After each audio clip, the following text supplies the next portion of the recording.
Hello students, इस video में continue करते हैं dilute solutions on colligative properties chapter को। सो प्रीवियस वीडियो में हम कर रहे थे बच्चों methods for expressing the concentration of solution, जिसमें हम मोलैरिटी तक कर चुके थे। नेक्स्ट कंसंट्रेशन टर्म है हमारे पास मोलैलिटी। मोलैलिटी क्या होती है सॉल्यूशन की? तो देखिए, number of moles of the solute present in 1000 gram या फिर 1 किलोग्राम ऑफ द सॉल्वेंट, उसे हम क्या बोलते हैं बच्चों? मोलैलिटी। ठीक है, so the number of moles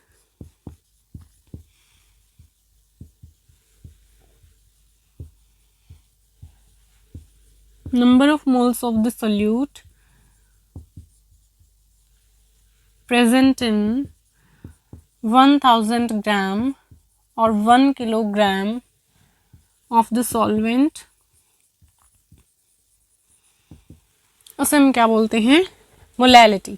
number of moles of solute present in 1000 gram या फिर 1 kilogram of the solvent. Denote करते हैं हम इसको स्मॉल एम से। ठीक है, it is denoted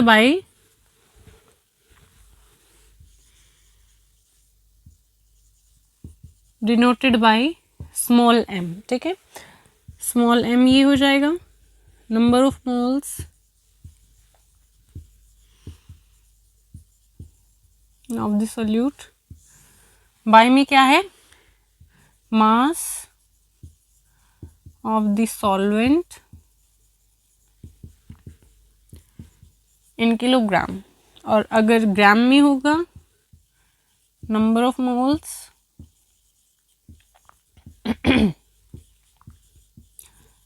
of the solute by me mass of the solvent in grams into में क्या आ जाएगा? 1000। ठीक है, और number of moles of the solute हमने पढ़ा मोलैरिटी में भी क्या होता है बच्चों? Number of moles of solute that is equal to mass of solute by me molar mass of the solute, mass of solute by me molar mass of the solute। ये क्या हो जाएगा? हमारे number of moles of solute. उसके बाद देखिए, ये जो हमारी मोलैलिटी टर्म है, कंसंट्रेशन टर्म, इसकी जो यूनिट होती है वो होती है हमारी, देखिए मोल है ऊपर, नीचे क्या है? ग्राम्स या फिर किलोग्राम। तो क्या हो जाएगा? मोल पर किलोग्राम। यूनिट्स की अगर हम बात करते हैं तो यूनिट क्या है? मोल पर किलोग्राम, ये यूनिट हो जाएगी मोलैलिटी की। और वो सॉल्यूशन जो कंटेन करता है 1 mole of solute present in 1000 grams या फिर इन 1 किलोग्राम, उसे हम क्या बोलेंगे बच्चों? उसके पास मोलैलिटी होगी 1, तो उस सॉल्यूशन को हम बोलेंगे मोलल सॉल्यूशन। ठीक है, so solution containing 1 mole of solute present in 1000 gram of the solvent has molality equal to 1 and is called a molar solution. Called a molar solution, उसे हम क्या बोलेंगे बच्चों? Molal solution. सो मोलैलिटी क्या हो जाएगी? नंबर ऑफ मोल्स जो solute की प्रेजेंट है हमारे 1000 ग्राम या फिर 1 किलोग्राम ऑफ द सॉल्वेंट में, वही सोल्यूशन की क्या है बच्चों? मोलैलिटी। रिप्रेजेंट करते हैं इसको स्मॉल एम से, तो क्या हो गया? Number of moles of solute by में mass of solvent in kilogram. Gram में है तो क्या हो जाएगा हमारा? 1000 आ जाएगा। यूनिट से मोल पर किलोग्राम। नंबर ऑफ मोल क्या होते हैं? मास बाय में molar mass of the solute. Next है नॉर्मेलिटी। नॉर्मेलिटी क्या होती है बच्चों? सोल्यूशन की number of gram equivalents of solute dissolved per litre of the solution. So number of gram equivalents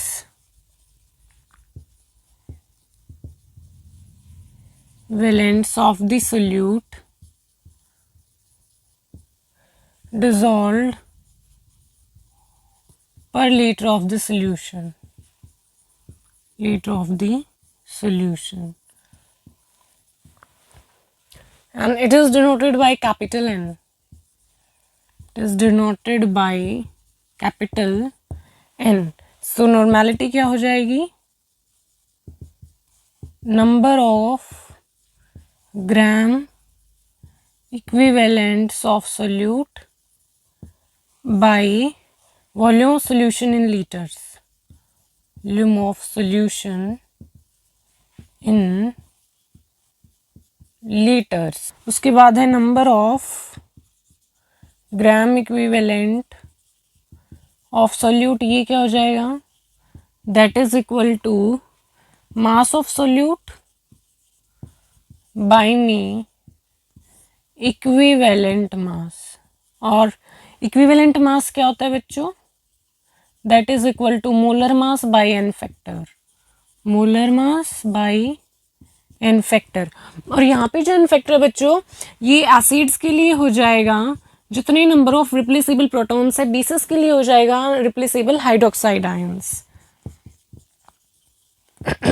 acids के लिए number of replaceable protons and bases के लिए number of replaceable hydroxide ions.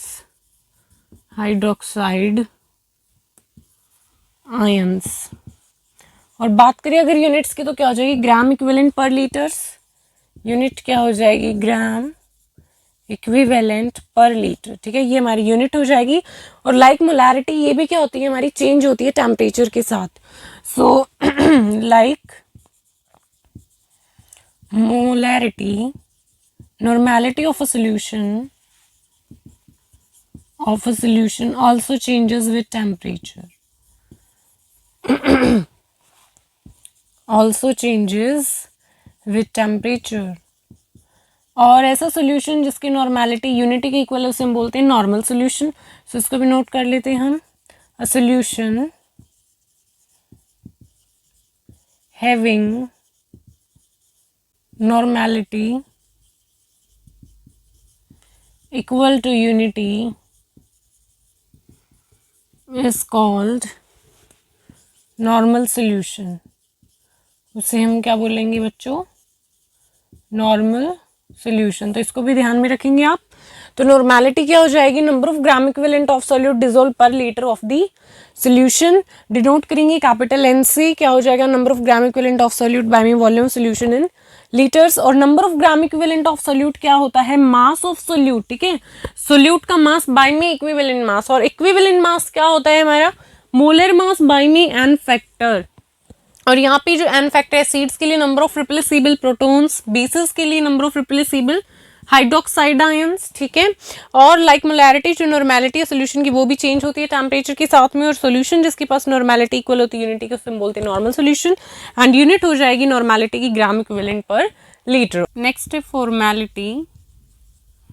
Formality क्या होता है बच्चों? हमारे number of gram formula mass of solute by मी volume of solution in litre. ये क्या हो जाएगी हमारी formality? That is equal to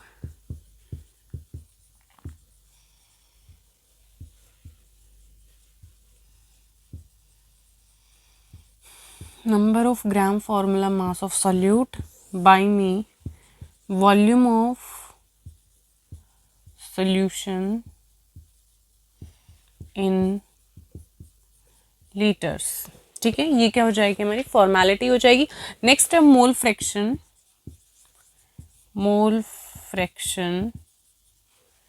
mole fraction क्या होता है बच्चों? जिसका भी हमें मोल फ्रैक्शन निकालना है यहाँ पे जिस भी कंपोनेंट का, उसी का हम क्या करेंगे? मोल्स को ऊपर रख देंगे, डिवाइड कर देंगे टोटल मोल से जो हमारे सॉल्यूशन में है उससे. ठीक है, so it is defined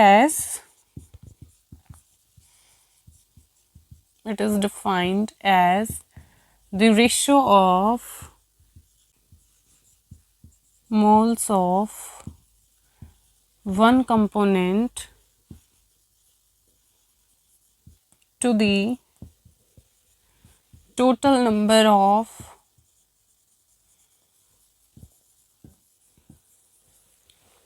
moles of all the components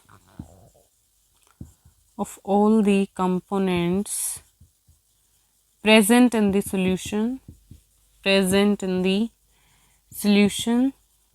and इसको हम डिनोट किससे करते हैं बच्चों, x से. It is denoted bye, it is denoted bye x. ठीक है, x से हम इसको डिनोट करेंगे. लाइक यहाँ पे हमारे पास है n1 और n2. n1 जो है वो नंबर ऑफ मोल्स हैं सॉल्वेंट की, number of moles of solvent, और n2 है number of moles of solute की, of solute.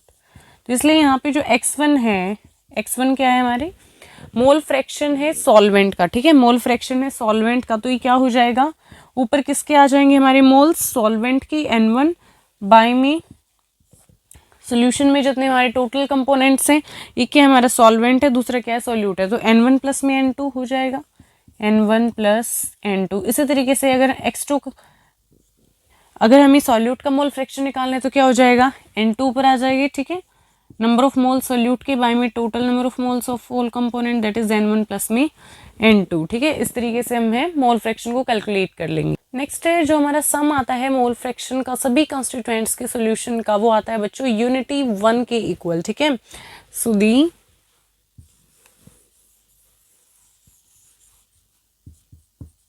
Some of mole fraction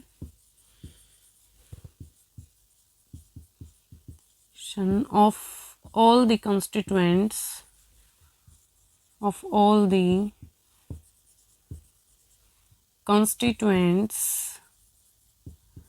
in the solution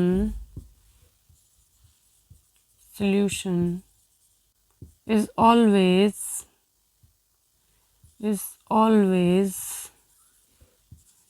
equal to unity. ठीक है, like x1 plus x2 plus x3, इस तरीके say that is equal to 1. किसके equal हो जाएगा, ये हमारा 1 के इक्वल हो जाएगा. नेक्स्ट जो मोल फ्रैक्शन है हमारी, वो डायमेंशनलेस क्वांटिटी होती है बच्चों. Mole fraction is a dimensionless quantity, dimensionless quantity. और फर्दर हम ये देखते हैं किस तरीके से जो हमारा मोल फ्रैक्शन सभी कंस्टिट्यूएंट्स का सॉल्यूशन में वो इक्वल होता है यूनिटी के. ठीक है, तो देखिए हमारा सॉल्यूशन है is equal to solute plus solvent होता है. सॉल्यूट प्लस में क्या है, सॉल्वेंट. तो यहाँ पे सॉल्यूट की जो हमारी नंबर ऑफ मोल्स है वो n1 है, सॉल्वेंट की क्या है हमारी n2 है, और ये क्या है हमारा सॉल्यूशन. ठीक है, solution is equal to solute plus में सॉल्वेंट. तो यहाँ पे x1 क्या हो जाएगा, मोल फ्रैक्शन है जो सॉल्यूट का, वो क्या हो जाएगा n1 बाई में n1 प्लस में n2.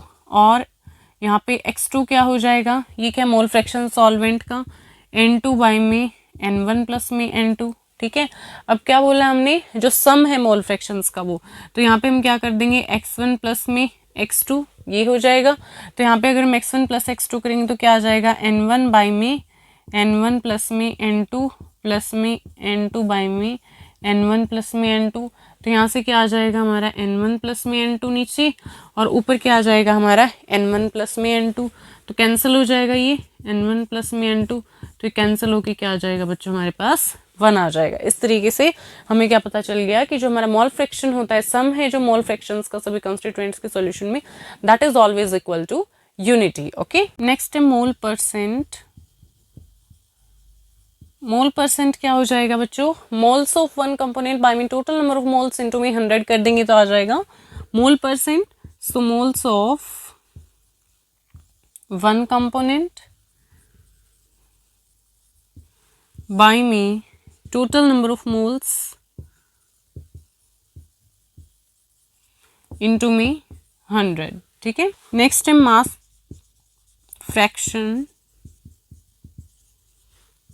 यहाँ पे क्या हो जाएगा, moles of a component by में total number of moles into में 100, मोल परसेंट आ जाएगा. या फिर बच्चों हम इसको कैसे लिख सकते हैं, mole fraction of a compound into में 100, इस तरीके से भी हो जाएगा. ठीक है, मोल fraction of a compound, because ये क्या है हमारा मोल फ्रैक्शन है, मोल fraction of a compound into में 100, ठीक है। इस तरीके से भी हम क्या निकाल लेंगे, मोल परसेंट। नेक्स्ट है मास फ्रैक्शन, ठीक है। इसको हम कैसे डिफाइन करेंगे, यहाँ पे मास लेंगे, यहाँ पे हम कंपोनेंट का बाय में मास ऑफ सॉल्यूशन, तो क्या आ जाएगा हमारे पास मास फ्रैक्शन, ठीक है। So it is defined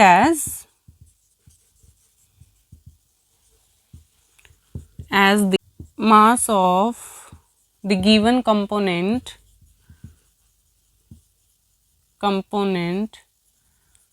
per unit mass of the solution,